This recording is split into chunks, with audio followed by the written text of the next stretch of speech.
եկեղեցի եկիշտ։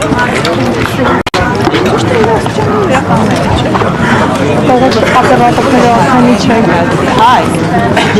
ստեղ թնեք։ Որն է ճիշտ աշճանը։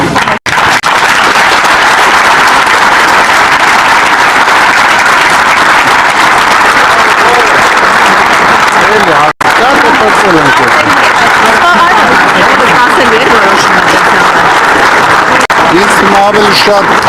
այո։ Եվս երկու ասով կալանքի, տնային կալանքի տակ եք լինելու տարածել են։ Լավ։ Ես գիտեմ։ Ամբողջ հայ ազգը։ Հա։ Թող Նիկոլը իմանա։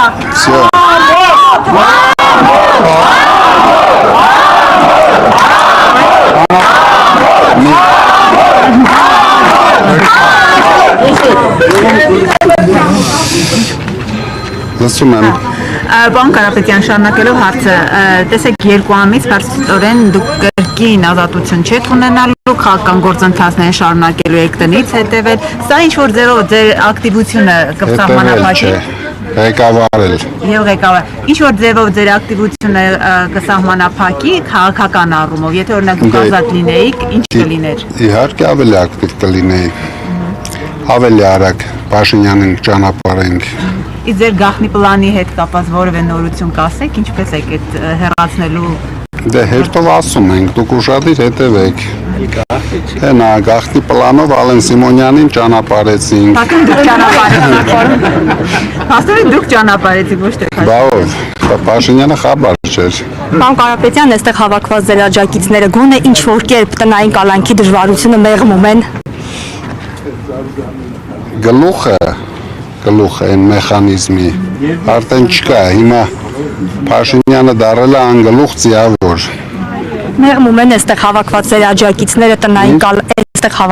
աջակիցները տնային կալանքի դժվարությունը գոնե որոշ չափով մեղմում են։ Մեր թիմը իրոք մեղմում է։ Շատ լավ թիմ ունենք, դրա համար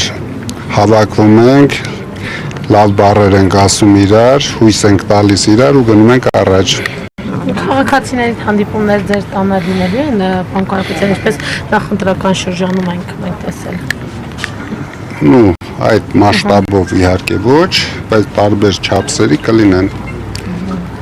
Պարոն Կարապետյան, դուք Հայաստանում ունեցած ձեր բիզնեսներից որևէ բան արտահանում եք Ռուսաստան, թե ոչ, եւ այս սահմանափակումները ազդել են ձեր բիզնեսին։ Ոչ, մենք չենք արտահանում Ռուսաստան։ Մենք ներքին դաշտում ենք աշխատում։ Շնորհակալություն։ Դե լավ, շատ շնորհակալություն։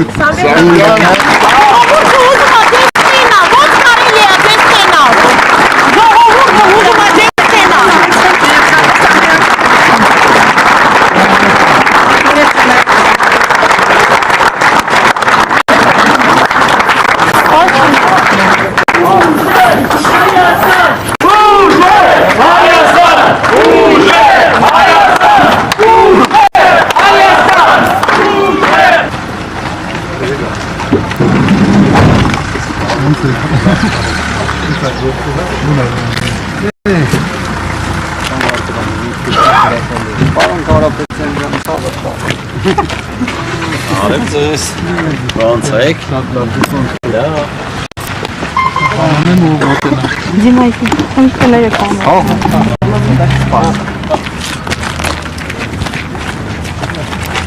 Ոնց է։ Միա։ Օրինակ